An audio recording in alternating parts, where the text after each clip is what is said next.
Hello everyone, आज है 1 जुलाई और आज इस वीडियो में हम बात करने जा रहे हैं सुज़लॉन एनर्जी के बारे में। देखिए, सुज़लॉन एनर्जी के शेयर ने पिछले कुछ दिनों में काफ़ी अच्छी रफ्तार पकड़ी है और बहुत ही कम समय में पैसा डबल करके दिया है। वीडियो में बातचीत करेंगे कि हाल फिलहाल में इस कंपनी में चल क्या रहा है। और देखो, बहुत बड़े ब्रोकरेज हाउसेस ने एक बहुत बड़ी कमेंट्री करी है, तो उसके बारे में भी हम बात करेंगे। लेकिन उससे पहले अगर आपने अभी तक चैनल को सब्सक्राइब नहीं किया है तो प्लीज़ अभी इसे सब्सक्राइब कर लीजिए, क्योंकि आगे भी बहुत सारे वीडियोस हैं जो आपको काफ़ी ज़्यादा हेल्प करेंगे। तो सुज़लॉन एनर्जी का जो शेयर है वो 15 रुपये के आसपास ट्रेड कर रहा है। अच्छी रफ्तार थी, यहाँ पर तकरीबन 4% की तेज़ी हमने यहाँ पर कल देखी और पिछले एक महीने में तो 40% की तेज़ी देखी। हालांकि एक बड़ी रफ्तार आई थी, 15 रुपये तक गया था, बाद में लगातार कुछ टाइम के लिए ठंडा पड़ता नज़र आया, अब वापस से दौड़ना शुरू कर रहा है क्योंकि एक बड़ी रिपोर्ट्स आई और रिपोर्ट्स थी आईसीआईसीआई सिक्योरिटीज़। देखो, जनरली ना सुज़लॉन जैसे पेनी शेयर्स में ना जनरली ब्रोकरेज हाउसेज जो होते हैं वो कमेंट्री नहीं देते हैं, कोई टारगेट नहीं देते हैं। ये शायद बड़े लंबे अरसे बाद ऐसा होगा कि सुज़लॉन एनर्जी में किसी बड़े ब्रोकरेज हाउसेज ने टारगेट दिया है, खरीदारी की रिकमेंडेशन करी है। 22 रुपये का टारगेट है ये, और जिसके चलते अगर आप देखोगे तो तेज़ी दोबारा से बनती हुई यहाँ पर नज़र भी आई है। यहाँ पर अगर देखो तो Indian power grid needs more wind in its mix, the India to enhance wind capacity addition has finally drawn upon the stakeholders. देखो, ग्रीन एनर्जी का डेफिनेटली फ्यूचर है, ठीक है, डेफिनेटली फ्यूचर है, और ऐसे में सुज़लॉन एक बड़ा प्लेयर है इसमें। और यहाँ पर आईसीआईसीआई सिक्योरिटीज़ का ये कहना है कि we believe Suzlon is the best equipped to benefit from industry tailwinds. We expect a sharp uptick in earning in financial year 2024 initial with buy and the target price of 20 rupees पर share.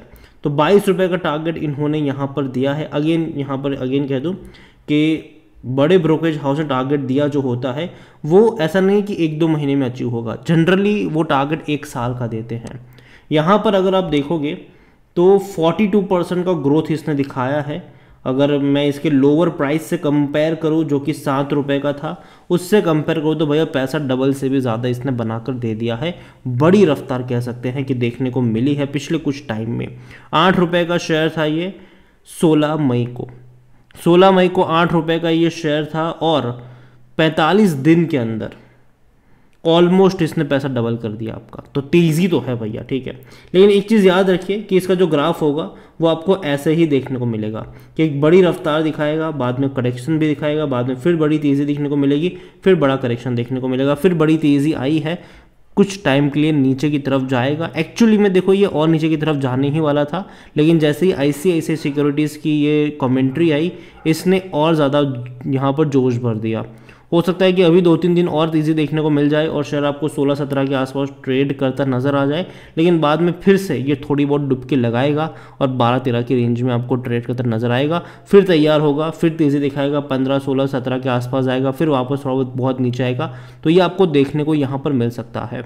Graph इसका लगातार upward trends में नहीं रहेगा, डुबकियाँ बीच बीच में लगाने के लिए रुकेगा ये। अगर आप इसका ग्राफ देखो कोविड के टाइम पर ये 2 रुपये का शेयर था, उससे भी नीचे 1 रुपये 70 पैसे का तेज़ी बनी थी, पैसा 3 गुना कर दिया इसने, 5.5 पे गया, वापस क्या हुआ, टूट कर 2.5 रुपये पर आया, वापस तेज़ी पकड़ी, 2.5 रुपये से 7 रुपये पर गया, 3 गुना पैसा कर दिया, वापस क्या हुआ, 7 रुपये से 4 रुपये पर आ गया, वापस तेज़ी बनी, 4 रुपये से 8 पे गया, डबल कर दिया पैसा, बाद में क्या हुआ, 5 रुपये पर आ गया। तो देखो, जब भी ये पैसा डबल करेगा ना, याद रखो बाद में ये आपको 60-70% की गिरावट भी दिखाता नजर आ जाएगा। 5 रुपये से दोबारा तेज़ी बनी, 11 पे गया, डबल कर दिया पैसा, वापस क्या हुआ, 6 रुपये पर आ गया, ठीक है, वापस 6 से बड़ी रफ्तार पकड़ी, 11 पे गया, वापस नीचे आया। इस बार दोबारा पैसा इसने डबल किया है, तो मैं मान के चल रहा हूँ कि देखो थोड़ा सा और अगर ऊपर भागेगा भी तो वापस ये आएगा नीचे की तरफ, जब ये आपको 50 से 60% का करेक्शन दिखाएगा बीच में। हालांकि लॉन्ग टर्म का आउटलुक मुझे पॉजिटिव लगता है इसका, मैं मान के चल रहा हूँ कि लॉन्ग टर्म का इसका जो आउटलुक है वो पॉजिटिव हो सकता है, क्योंकि कंपनी ने बहुत सारे ऐसे स्टेप्स लिए हैं, ऐसे डिसीजंस लिए हैं जो इनके लिए लॉन्ग टर्म के लिए अच्छे फ़ायदेमंद साबित हो सकते हैं। सबसे पहली बात यह है कि कंपनी अब प्रॉफिट की तरफ जा रही है, ग्रोथ की तरफ नहीं।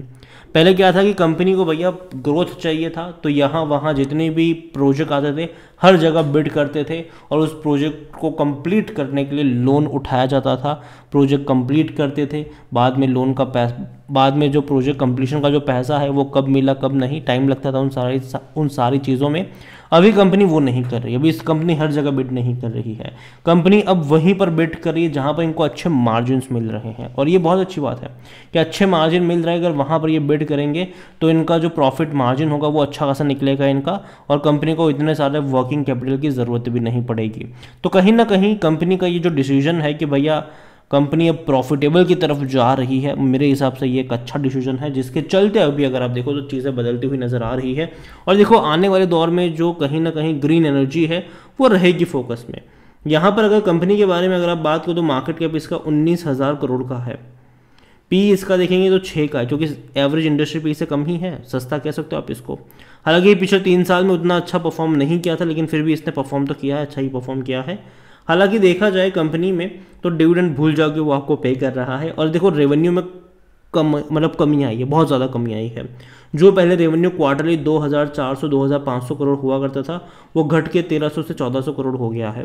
अभी लास्ट क्वार्टर में थोड़ा सा इंक्रीज़ हुआ, 1,695 करोड़ रहा, जो कि अच्छा मैं कहूँगा, लेकिन अभी थोड़े से और बढ़ने चाहिए नेक्स्ट क्वार्टर में। और सबसे अच्छी चीज़ होनी चाहिए और वो ये है कि इनके जो प्रॉफिट्स है वो दिखने चाहिए, बढ़ते हुए दिखने चाहिए, कभी भी वहाँ पर लॉस नहीं दिखना चाहिए, जो कि पहले लॉसेस हुआ करते थे और इवन कम प्रॉफिट्स भी थे बीच बीच में। हालांकि ये जो आपको 2,433 करोड़ देखने को मिल रहा है ये वन टाइम प्रॉफिट आया था एक बार बहुत बड़ा, जिसके चलते आपको एक बहुत बड़ा नंबर देखने को मिला। लेकिन उसके बाद ही क्वार्टर में आप देख सकते हैं कि 57 करोड़ का ही मुनाफा हुआ।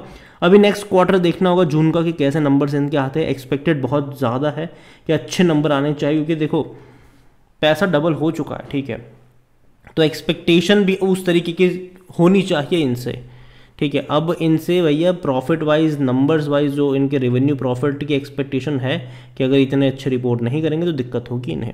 कंपनी में अगर आप देखोगे ना शेयर होल्डिंग को लेकर तो यहाँ पर थोड़ी सी चीज़ें उतनी अट्रैक्टिव नहीं लग रही है कि प्रमोटर की होल्डिंग बहुत कम है।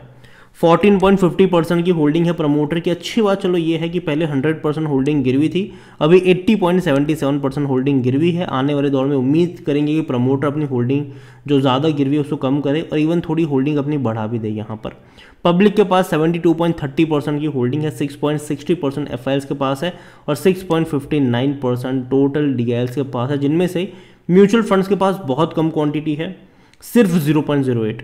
इवन इंश्योरेंस वालों के पास भी बहुत कम है, 1.12% ही है। ये अदर्स डीएल्स में है 5.39%।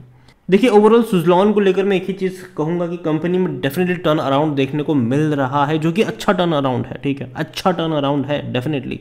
लेकिन नज़र रखिएगा इस कंपनी के ऊपर कि कंपनी है तो अच्छी, लेकिन जब भी बड़ी रफ्तार आई है बीच में कुछ टाइम के लिए ठंडा पड़ा है, और तब भी देखो खबरें अच्छी ही आ रही थी, ठीक है, तब भी खबरें अच्छी ही आ रही थी, अभी भी खबरें अच्छी आ रही है। हालांकि इस बार की खबर और भी अच्छी है, लेकिन आने वाले दौर में इनके जो नंबर्स होंगे वो ही बहुत कुछ बयां करेंगे। तो जब तक आने वाले 2-3 क्वार्टर के नंबर्स नहीं आते तब तक लॉन्ग टर्म के लिए कुछ भी शॉर्ट कहना मुश्किल है। लेकिन हाँ, खरीदारी करी है तो बने रहिए सुज़लॉन में, लेकिन याद रखिए 16-17 रुपये का लेवल मुझे लगता है कि जब जाएगा वापस ये गिरावट दिखाएगा, हो सकता है कि 40-50% की गिरावट तब आपको देखने को मिल जाए। तो अग्रेसिवली बेट एटलीस्ट मैं इस लेवल पर नहीं बोलूँगा, लेकिन हाँ जहाँ तक खरीदारी के मौके हैं 12-13 का रेंज मुझे अच्छा लगता है, बाकी मर्जी आपकी है। इसके अलावा एनालिसिस के लिए जिस पोर्टल का मैं इस्तेमाल कर रहा हूँ ट्रेड ब्रेन्स, अगर आप भी इसको यूज़ करना चाहते हैं तो लिंक मैं आपको डिस्क्रिप्शन में दे दूंगा, और अगर आप मेरा कूपन कोड HSA20 का इस्तेमाल करोगे तो आपको 20% डिस्काउंट भी मिल जाएगा।